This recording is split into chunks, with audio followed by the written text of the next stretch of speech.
People love to say that a marriage built on discipline is a marriage built to last, that a man who watches every dollar is a man you can trust with your future. I used to believe that completely. I believed it through 9 years of clipped coupons, through secondhand winter coats, through birthdays where the cake came from a box because David said the good bakery downtown was, in his words, a want and not a need. I believed it right up until the afternoon. I sat across a glass conference table in downtown Denver and watched a lawyer named Nathaniel Cole slide a folder toward me and quietly tell me that my dead husband had $59 million I never once knew existed. Welcome to Kate's Fortune Stories. It's Kate again, and I'm so happy you're here with me. Before we begin, please subscribe to the channel and give this video a like. And tell me in the comments what city you're watching from. I always love seeing how far these stories travel. Don't forget to subscribe, because this story is only just beginning. My name is Rachel Bennett. For 9 years I was married to David Bennett, and for almost every one of those 9 years, I genuinely believed we were a careful family living paycheck to paycheck by necessity, not by choice. I never once suspected there was another version of our life sitting untouched in an account with my husband's name on it, growing quietly while I priced generic cereal against name brand down to the penny.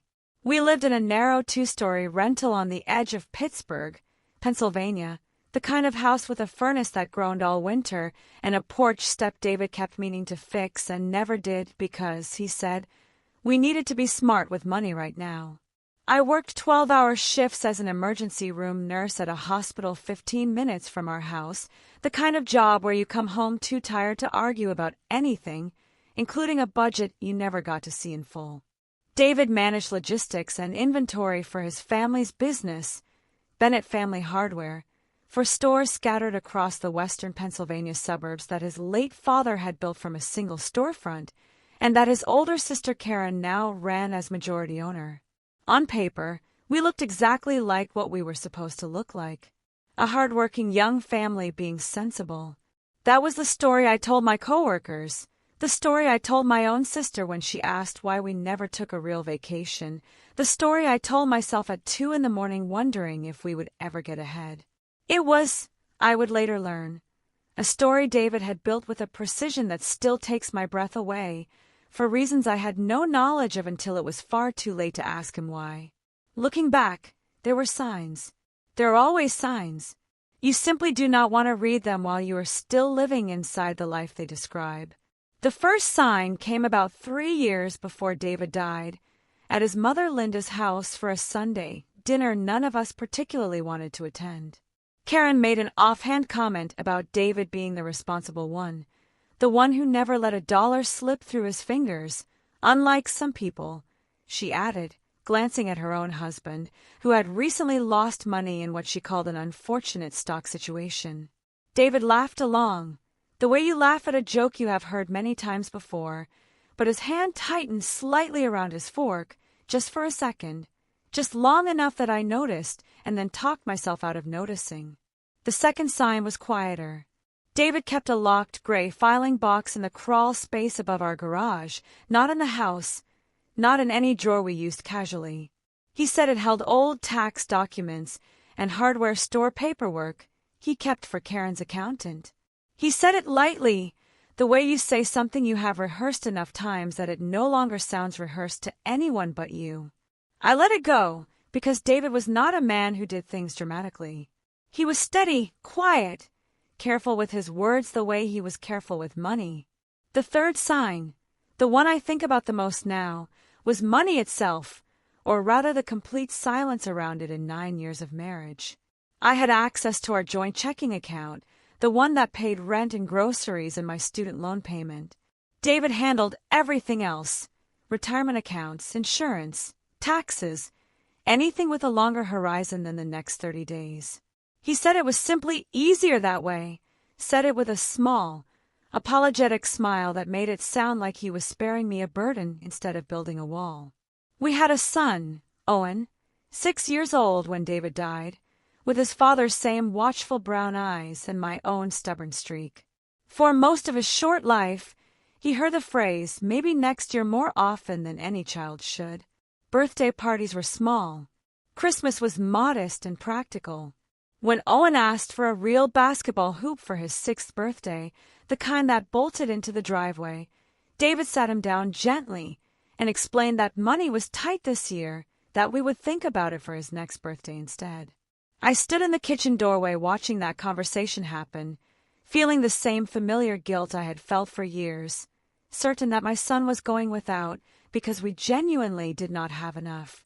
I had no idea that somewhere in a financial institution in Denver, Colorado, a trust bearing my husband's name held enough money to buy every basketball hoop in the state of Pennsylvania and still have $58 million left over. David died on a Friday in April, a sudden aneurysm at his desk at Bennett Family Hardware, 41 years old. I remember Karen's voice breaking on the phone in a way I had never heard from her before, and driving to the hospital so fast that I do not remember a single traffic light along the way. By the time I arrived, it was already over. I stood in a hallway that smelled exactly like the hallways I worked in every day, holding Owen's hand, trying to find words a 6-year-old could survive, while a chaplain gently asked if someone could stay with us that night. I did not, in that moment, have the faintest idea how completely my understanding of my own marriage was about to be rewritten. The funeral was 6 days later. Linda planned most of it, which I allowed, partly out of grief and partly because I did not know if David's small life insurance policy would cover the basic package. 2 days after we buried him, I sat in the hospital break room, scrolling our joint account balance on my phone, watching it sit at just under $900, wondering privately if I would need to ask Linda for help. I did not yet know that within a month, that number would look almost comical against what was coming, or that grief and disbelief were about to move into my house together, arriving from 2 entirely different directions. The week after the funeral was when the pressure started, though at the time I never would have used a word that harsh. I would have called it family stepping up to help. It took me longer than I am proud of to understand the difference. Karen came by on a Wednesday, 4 days after we buried her brother, and asked gently, carefully, whether I had thought about what to do with David's shares in Bennett Family Hardware. I told her honestly that I had not thought about anything beyond getting Owen to school and remembering to eat something once a day. Karen nodded, said there was absolutely no rush, and then, almost as an afterthought on her way out the door, mentioned that it might be simplest for everyone if I just signed the shares back to the company at their listed book value, so the business would not get tangled up in probate court during an already hard time. I told her I would think about it. I did not yet understand that book value and actual value could be 2 very different numbers, or that the timing of her request, for days after the funeral, was anything but a coincidence. Linda came the following Monday, carrying a casserole and a request. She wanted the key to the crawl space above the garage. She said David kept old inventory records up there that Karen's accountant needed, and it would save everyone a headache if she could just take a quick look. I stood in my own kitchen, the casserole dish still warm against my hands, feeling a small, sharp discomfort I could not name yet. I told her I had not gotten up there since David died, that I would let her know. She smiled the smile I would come to recognize much later as her default setting, and said, of course, take all the time you need, in a tone that suggested exactly the opposite. That night, after Owen was finally asleep, I climbed into the crawl space myself for the first time since David died. I do not know exactly what I was looking for. Maybe just him. His old work jacket was still hanging over a stack of boxes, and I stood there a long time before I made myself open the locked gray filing box tucked behind it. I did not have the key, so I set it aside for the moment, but beneath a stack of old paint receipts, tucked into a plain manila envelope with nothing written on it, I found a bundle of unopened mail, bank statements from an institution I did not recognize, a folded printout about something called a diversified holding structure, and one certified letter, unopened, postmarked 8 weeks before David died, from a law firm in Denver, Colorado called Hargrove & Cole, attorneys at law. The subject line, visible through the return address window, referenced something called the Ironwood Holdings Trust.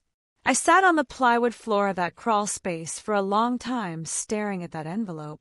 David had never once in 9 years mentioned Denver. He had never mentioned a trust. We had never had, as far as I knew, enough money to need one. I told myself it was probably nothing.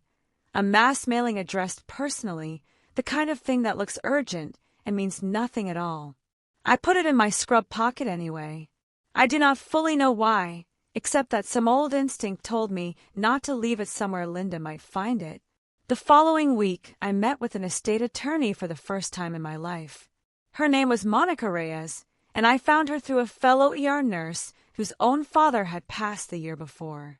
Monica's office was small and practical, above a dry cleaner in a strip mall, nothing like the marble I would later learn existed 1,000 miles west.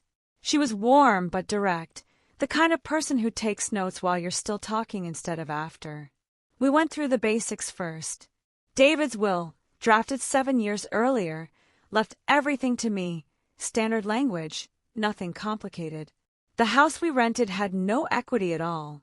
There was a small 401k through Bennett Family Hardware worth roughly $70,000. A life insurance policy for $150,000, which Monica said would take 4 to 6 weeks to process. It was, she told me gently, a modest but entirely manageable estate. I remember feeling almost embarrassed laying those numbers out, as though 9 years of careful frugality had somehow been a failure I now had to explain to a stranger. Near the end of the appointment, almost as an afterthought, I pulled a certified letter out of my bag and set it on her desk. I told her I had found it unopened in the crawl space, that I did not recognize the firm, that it was probably nothing. Monica picked it up, turned it over, studied the return address for a long moment, and looked back up at me with an expression I had not seen on her face yet that day.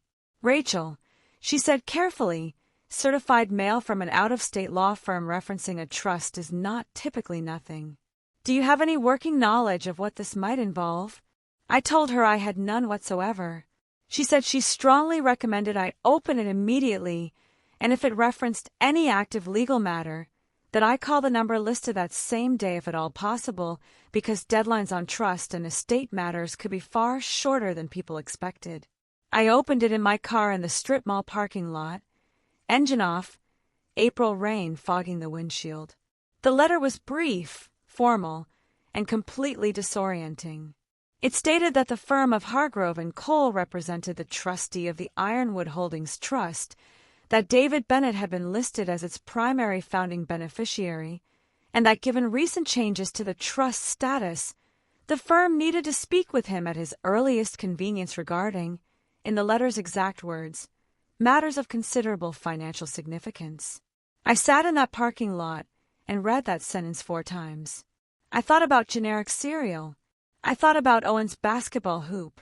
I thought about $900 in a joint account and a casserole dish sitting on my counter with Linda's name taped to the bottom. And then, with hands that were not entirely steady, I dialed the number printed at the bottom of the page. A woman answered on the second ring, identified herself as a paralegal at Hargrove and Cole, and asked how she could help. I explained who I was, that I was calling about a certified letter addressed to my husband, that my husband had passed away 3 weeks earlier. There was a pause on the other end, the particular kind of pause that tells you someone is choosing their next words with unusual care. She asked me to hold, and less than a minute later a man's voice came on the line, calm, measured, and immediately apologetic in a way that made my stomach drop before he had said anything of real substance at all. His name was Nathaniel Cole. He told me he was very sorry for my loss, and that he needed me to come into the office in person as soon as possible, that this was not a conversation he wanted to have over the phone. I told him I had a 6-year-old and a full-time nursing schedule, and that Denver, Colorado was over 1,600 miles from my kitchen table, and that if there was something he needed to tell me, he was going to have to tell me right now. There was another pause. Then he said, "Mrs. Bennett, Your husband was the founding beneficiary of a trust called Ironwood Holdings, currently valued at approximately $59 million. As a surviving spouse and named successor beneficiary, that trust now passes to you, subject to one condition outlined in the trust documents. I have listened to a recording of that call more times than I would like to admit, because I asked him later whether it had been recorded for quality purposes, and it had been, and he sent it to me when I asked. I remember sitting in my car saying the number 59 out loud to no one, the way you say a word in a language you do not quite speak, testing whether it sounds real coming out of your own mouth. Nathaniel explained it slowly, patiently, the way you explain something to a person who might faint. Ironwood Holdings had begun 15 years earlier, when David was 26 years old, 3 years before we even met. He had partnered quietly with a college roommate, a man named Ben Ashford, putting a small amount of early savings into a cybersecurity software company Ben was starting in Colorado. Neither of them had significant money at the time, but the company had grown steadily for years and, 6 years ago, had been acquired by a much larger firm in a deal that made both men on paper extraordinarily wealthy. David had taken his share and, rather than change one single thing about our narrow rented house in Pittsburgh, had rolled almost all of it into a structured trust, diversified across index funds, commercial property, and a handful of early-stage tech investments Ben had helped him select, all of which had appreciated at a pace Nathaniel described with something close to professional awe. I asked him the only question that mattered in that moment, the question sitting underneath every other question. Why didn't he tell me? Nathaniel said he could not speak to David's personal reasoning, that he was an estate attorney and not a marriage counselor, but that David had been extremely deliberate, unusually so, in how the trust was structured, and that deliberateness might answer more of my question than any conversation ever could. He said the documents included a sealed letter addressed to me personally, to be opened only in his office, in person, as part of the formal disclosure process. And he said, as he had mentioned, there was a condition. The condition was this. The trust required that I appear in person at his office within 45 days of formal notification to complete identity verification and accept the trust in writing. That part, he said, was standard, but David had added a second clause, unusually specific, clearly deliberate. The trust would be voided and its assets redirected entirely to a designated charitable foundation if I signed, within that same 45-day window, any agreement releasing or waiving my interest in Bennett Family Hardware or any Bennett family business asset. Nathaniel read the clause to me twice, so I could write it down. My pen was shaking against the notepad on my passenger seat. I asked him if that meant what I thought it meant. He said carefully that he could not offer a legal interpretation of another party's intentions, but that in nearly 20 years of estate law, he had rarely seen a clause written with that much specificity unless the person writing it anticipated exactly the kind of pressure it was designed to prevent. I thought about Karen at my kitchen table 4 days after the funeral, mentioning book value so gently, so reasonably. I thought about Linda wanting the crawl space key. I felt something shift in my chest, somewhere between fear and a strange, sharpening clarity, the same clarity I would come to rely on more than almost anything else in the months that followed. Nathaniel booked me an appointment for 12 days later.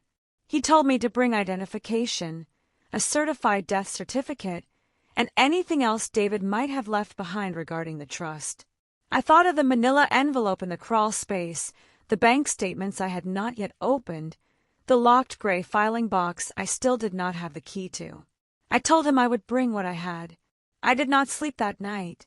I lay in bed, scrolling old photos of David, looking at his face the way you look at a familiar word until it stops looking like a word at all. I kept asking the same question in different shapes. Who is this man? Not because I doubted he had loved me. I never once doubted that, but because I was beginning to understand that love and disclosure are not the same thing, and that David had apparently decided, long before I ever met him, that I could have all of his devotion and almost none of his history. I called my sister first thing the next morning, sitting on the kitchen floor with my back against the cabinets, because my legs genuinely did not want to hold me up while I said the number out loud to another human being for the first time. She went quiet so long I thought the call had dropped. Then she said, very softly, "Rachel, honey, are you sitting down?" Which made me laugh in the specific, slightly unhinged way you laugh when something is too large to process as anything but absurd. She did not ask me a single question I was not ready to answer yet. She simply said, "Whatever you need, I've got Owen, I've got whatever you need." I believed her, and I have never forgotten it. I requested emergency leave from the hospital, effective immediately. Then I did something that surprised even me. I went back up into the crawl space, this time with a set of bolt cutters borrowed from a neighbor, and finally opened the locked gray box. Inside were bank statements from an institution called Meridian Trust Partners confirming quarterly disbursements into an account I did not recognize, dating back nearly a decade. A folded printout detailed early-stage investments in 3 tech startups Ben Ashford had steered David toward over the years. And tucked at the very bottom, an old, slightly bent business card for Ben Ashford, founder, with a Colorado area code and a company name I recognized instantly from Nathaniel's phone call. Cipher Reach Security, the company that had sold 6 years earlier. I called the number on the card before I had fully decided to. Ben picked up on the 3rd ring, and when I told him who I was, there was a long silence, and then he said quietly, "I wondered when I'd hear from you."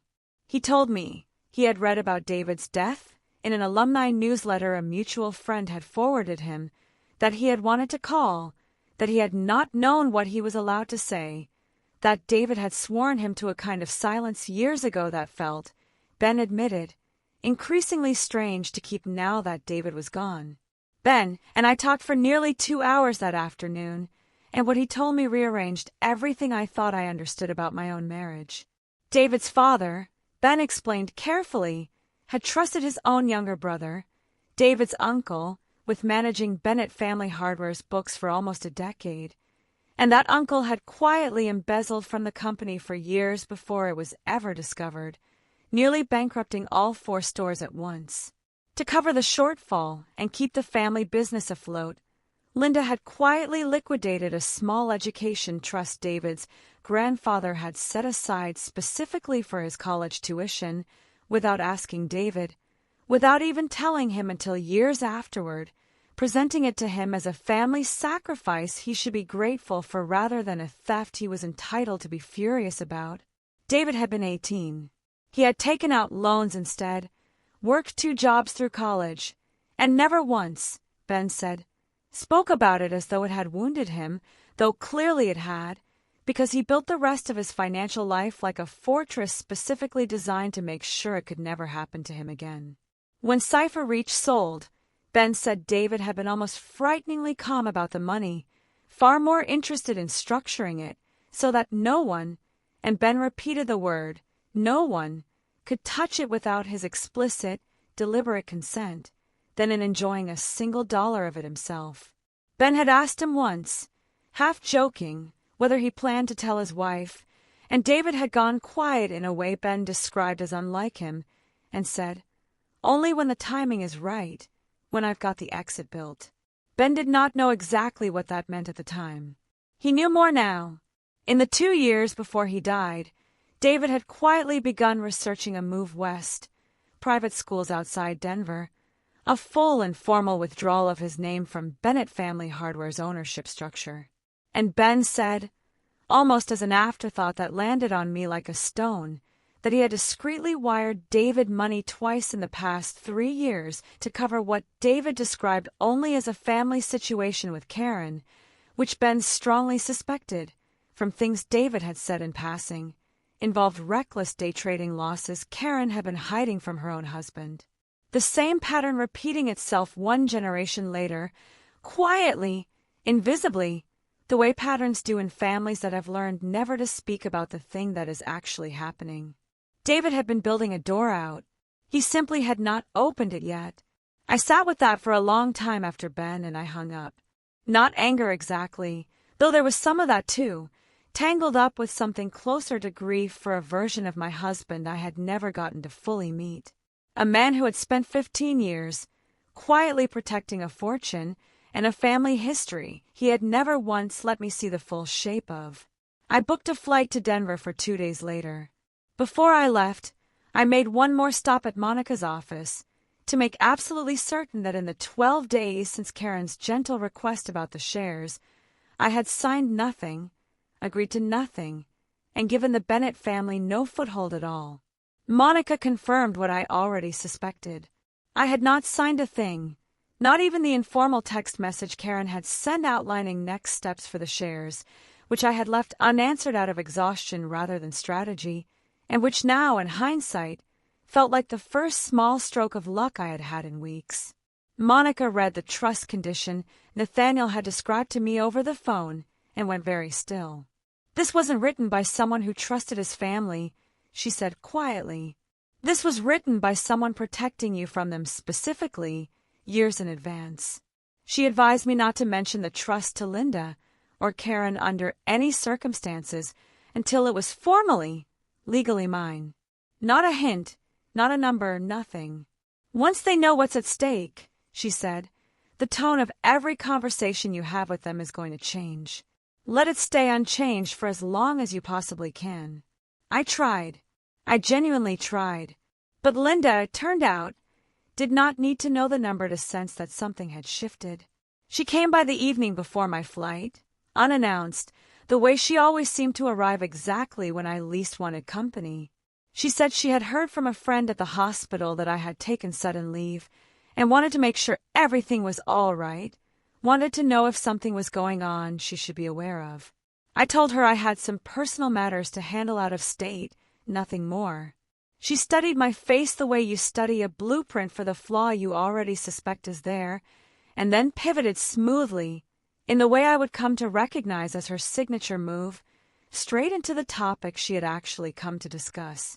She said she and Karen had been talking, and that given how hard this was on everyone, it might be a relief to have the business matter settled quickly and cleanly, so I could focus on grieving and on Owen instead of paperwork. She had, she said, brought a document with her, something Karen's attorney had drawn up, a simple release regarding the hardware store shares. Nothing complicated, she said, just tidying up loose ends. She set it on my kitchen table, the same table where Karen had mentioned book value 12 days earlier, and slid a pen across it with a gentleness that, for the first time in 9 years of knowing this woman, I recognized as a performance rather than an instinct. I told her I was not ready to sign anything yet, that my attorney had advised me to take my time with the estate. Something in Linda's face tightened almost imperceptibly, the mask holding but the seam showing. She said, in a voice that had lost some of its warmth, that she hoped I understood how important family unity was right now, especially with a little boy who needed stability, needed to know his grandmother and aunt were still part of his life, still supporting him the way a family should. She said it lightly, the way you say something you have rehearsed. And I felt the hair rise on my arms, because I recognized suddenly and completely exactly where David had learned that particular skill, and exactly why he had spent 15 years building walls against the people who taught it to him. I told her, as evenly as I could manage, that Owen's stability was not in question, and that I was not going to sign anything before I had time to fully understand my husband's affairs. Linda's expression cooled the rest of the way all at once, like a light switching off.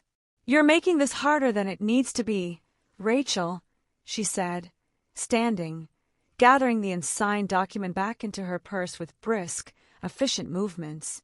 David would have wanted this handled with grace.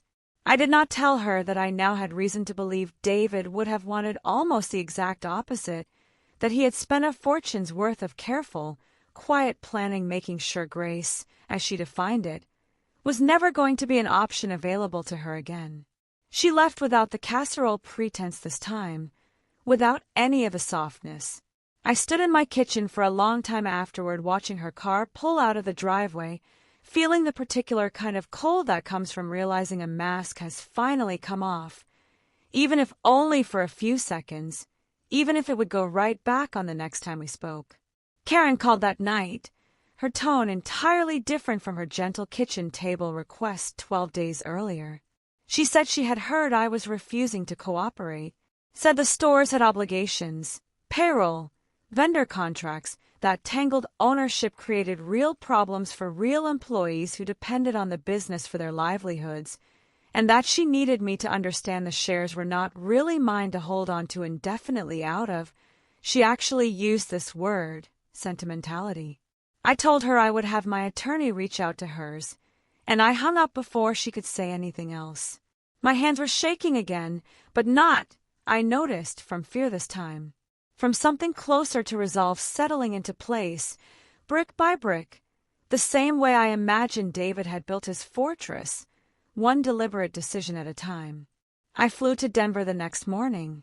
My sister drove me to the airport before sunrise, Owen still asleep in his car seat in the back.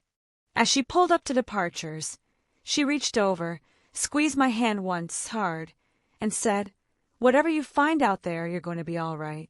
You were always going to be all right, Rachel. You just didn't know it yet." I held on to that sentence the entire flight, turning it over the way you turn over a stone you are not sure you are allowed to keep, somewhere over Kansas, somewhere over eastern Colorado, all the way down into a city I had never once in 9 years of marriage imagined I would need to visit to finally understand who my husband really was. Hargrove and Cole occupied the 9th floor of a glass tower downtown, with windows that looked out over mountains I had only ever seen in photographs, in a city that felt, after Pittsburgh, almost aggressively bright. Nathaniel Cole met me in the lobby himself, a tall, unhurried man in his late 50s with the manner of someone who has delivered enormous news to grieving spouses more than once and has learned exactly how much silence to leave between sentences. He walked me to a conference room, offered water I did not drink, and set a thick folder on the table between us. The process took most of the day. Identity verification, certified copies of the death certificate, notarized signatures across nearly a dozen documents I read as carefully as my scattered attention would allow. Nathaniel walked me through the trust's actual holdings with a patience I will never forget. Roughly $22 million in diversified index funds and municipal bonds. Nearly $24 million in commercial real estate holdings across 3 states, including a warehouse property Ben had helped David acquire years earlier that had since tripled in value. And the remainder split across a handful of early-stage technology investments, some of which, Nathaniel noted almost casually, were themselves now approaching acquisition talks that could add meaningfully to the total. $59,100 and change, to the exact figure. I wrote it down on a legal pad the way you write down something you are afraid of forgetting, or afraid of believing. I still do not know which. Near the end of the appointment, Nathaniel opened a drawer in his desk and took out a sealed envelope, cream-colored, my name written across the front in David's unmistakable, cramped handwriting, the same handwriting from years of grocery lists and Owen's school forms. He told me David had delivered it in person 3 years earlier, with strict instructions that it be given to me only if, and when I came to formally accept the trust, and only by Nathaniel himself, in this office, not mailed, not emailed, not handed off through anyone else. He left the room to give me privacy. I sat alone at that conference table for a long moment before I opened it. The letter was 3 pages, and I have read it more times now than I can count, but I remember the first reading the way you remember the exact temperature of water you have been dropped into. David wrote that if I was reading this, it meant he was gone, and that he was more sorry than he knew how to say in the tidy language of a legal document. He wrote about his father, about his uncle's embezzlement, about the college trust his grandfather had left him, and how his mother had liquidated it without asking, dressed up a sacrifice, and how he had promised himself at 18 years old, alone in a dorm room doing math on tuition he could not afford, that he would never again let anyone, family included, decide what happened to money that was his to protect. He wrote that he had built Ironwood in silence, not because he did not trust me, but because he had never, not once in his life, watched money stay safe once his family knew it existed, and that he had been genuinely terrified that if Linda or Karen ever sensed real wealth anywhere near our household, they would find a way to bleed it slowly, the way they had already bled the hardware store once before, the way Karen's private losses were already quietly bleeding it a second time. He wrote that he had been building an exit for us for nearly 2 years, a life somewhere outside Denver, distance from his family, a future where Owen could ask for a basketball hoop and simply get one, and that he had, in fact, already scheduled a weekend away for the two of us alone. No Owen, no family, specifically to finally sit me down and explain everything. And that the trip had been booked for 4 weeks after the date he actually died. I sat with that sentence for a long time. For weeks. He had been 4 weeks away from telling me everything himself, in his own words, on his own timeline, the way he had always insisted on doing things. Instead, an aneurysm at his desk had handed the truth to a stranger's careful legal language and a locked box above our garage. The last lines of the letter asked me to forgive him for the silence, and asked me more urgently to protect what he had built from the people it was built to be protected from. He wrote that he loved me more than 9 years of careful frugality had ever let him show, and that the second-hand coats and the box birthday cakes had never once been about the money not existing. They had been about him keeping a promise to an 18-year-old version of himself who had sworn no one would ever again touch what was his to give away, only when and only to whom he chose. I cried in that conference room in a way I had not let myself cry since the hospital hallway. When Nathaniel came back in 10 minutes later, he simply sat down across from me and waited, without a single word, until I was ready to keep going. I signed the final acceptance documents that afternoon with a steadiness that genuinely surprised me. Before I left, Nathaniel mentioned, almost in passing, that his office had received a call 2 days earlier from an attorney identifying himself as representing the Bennett family, asking general questions about the disposition of David's outside assets. Nathaniel had told them, correctly, that he was not at liberty to discuss another client's private trust matters with unrelated third parties, but he wanted me to know the inquiry had happened, that someone back home already suspected there was more to find than a modest life insurance policy and a small 401k. My flight home was the next morning. I landed in Pittsburgh into a voicemail from Karen, time-stamped while I was still in the air, that I listened to standing at baggage claim with my suitcase circling unclaimed on the carousel behind me. Her voice was tight-clipped, entirely unlike the gentle sister-in-law who had once mentioned book value so softly across my own kitchen table. "Rachel," it said, "we need to talk today, before you do anything else." I did not call Karen back. I called Monica instead, from the airport parking garage, and read her the voicemail word for word. She was quiet for a moment, then said what I was already beginning to understand myself. "They know," she said, "or they know enough. The clock just started on something, and we need to be ready before they are." She told me to document everything from this point forward, every call, every visit, every message, and to route all future Bennett family contact through her office exclusively, starting immediately. It took 5 days for the first formal move to arrive. A letter from an attorney representing Linda and Karen, alleging that David had not been of sound financial disclosure capacity regarding significant assets at the time certain trust documents were finalized, and requesting a full accounting of the Ironwood Holdings Trust on the grounds that undisclosed family assets, specifically referencing early investment capital they claimed had originated in part from Bennett Family Hardware operating funds 15 years earlier, might entitle the business to a claim against the trust. Monica read it twice, set it down, and said one word: "Interesting." She explained that this was essentially a shot across the bow, an attempt to freeze or complicate the trust through a contest filed not because it had strong legal footing, but because litigation itself is expensive and exhausting, and exhausted people sign things they would not otherwise sign. I was not, by that point, an exhausted person willing to sign things. I was something else entirely, something that had been quietly assembling itself since a cold plywood floor and a certified letter 5 weeks earlier. Monica filed discovery requests within the week, and what came back over the following month confirmed almost everything Ben had told me over the phone, this time in documents instead of memory. Bank records subpoenaed from Bennett family hardware accounts showed no operating funds had ever flowed into Ironwood. The 15-year-old investment had come entirely from David's personal savings and a modest signing bonus from his first job out of college, exactly as Ben had described. Far more damaging to Linda and Karen's position, however, were records Monica's investigator uncovered almost by accident while tracing the family's financial history to establish context.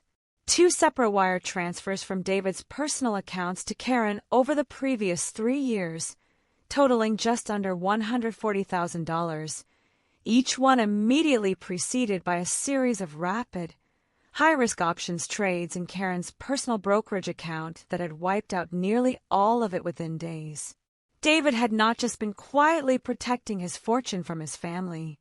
He had been quietly, privately absorbing his sister's financial recklessness for years. The exact pattern his own father's business had suffered a generation earlier, repeating itself in a new decade with a new name attached. And David, it turned out, had known about all of it the entire time. Monica also tracked down the original trust documentation from David's grandfather, the one Linda had liquidated when David was 18.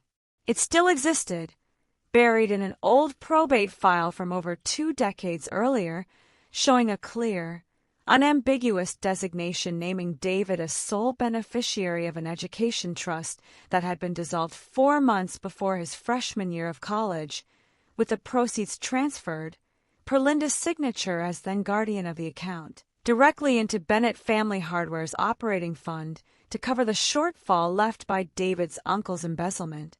It was legal. Linda had been within her rights as guardian, but it was also laid out in black and white beside Linda's current claim that the family deserved a share of David's private wealth, almost unbearably clarifying. She had taken from him once, quietly, and called it sacrifice. Now she wanted to do it again and call it fairness. The pressure campaign did not stop. Linda called the hospital's HR department twice, identifying herself as Owen's grandmother, asking vague questions about my recent leave and whether the hospital had concerns about my state of mind, questions the HR director, thankfully, found strange enough to mention to me directly. A woman I did not recognize left a voicemail on my personal cell suggesting, in careful, deniable language, that malpractice complaints tended to follow nurses distracted by family disputes, and that it might be wiser to settle quietly before things became complicated for someone who worked with patients. I recorded that call. Pennsylvania allows one-party consent. Monica confirmed within the hour, and she filed a harassment motion that same week, attaching the recording, the HR inquiry, and a timeline of contact that made the pattern impossible to dismiss as coincidence. The mediation Karen's attorney proposed 6 weeks later offered a settlement that, on its surface, sounded almost generous. The family would drop the contest entirely in exchange for a lump sum gift from the trust and my agreement to keep the entire dispute, including the source of the money and the reasons behind it, permanently confidential. Monica called it exactly what it was the moment she finished reading it. "They're not trying to get money from you anymore," she said. "They're trying to buy your silence about why David hid it from them in the first place." I thought about the letter in my nightstand drawer, about an 18-year-old doing tuition math alone in a dorm room, about a fortress built one deliberate decision at a time by a man who never got the chance to explain it to me himself. I told Monica to decline. No counteroffer. Full accounting, full disclosure, and let a judge see every document we had.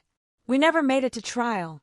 3 weeks after we declined the settlement, facing a mounting record of documented harassment, a contest built on a funding theory their own bank records disproved, and a judge who had already signaled sharp skepticism at a preliminary hearing, Linda and Karen withdrew the contest entirely.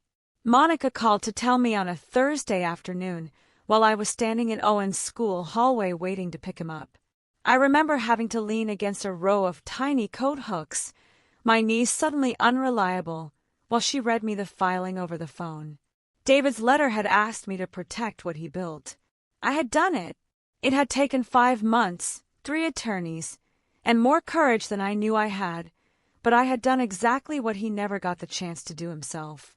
The first disbursement from Ironwood Holdings hit my account on a Tuesday morning in September, 5 months after David died. I was standing in our narrow kitchen making Owen's lunch, the same kitchen with the same groaning furnace David had never gotten around to fixing, and I stared at the number on my phone screen so long that Owen asked me, with a particular seriousness only a 6-year-old can manage, whether I was okay. I told him I was better than okay. I did not yet know how to explain the rest of it to him.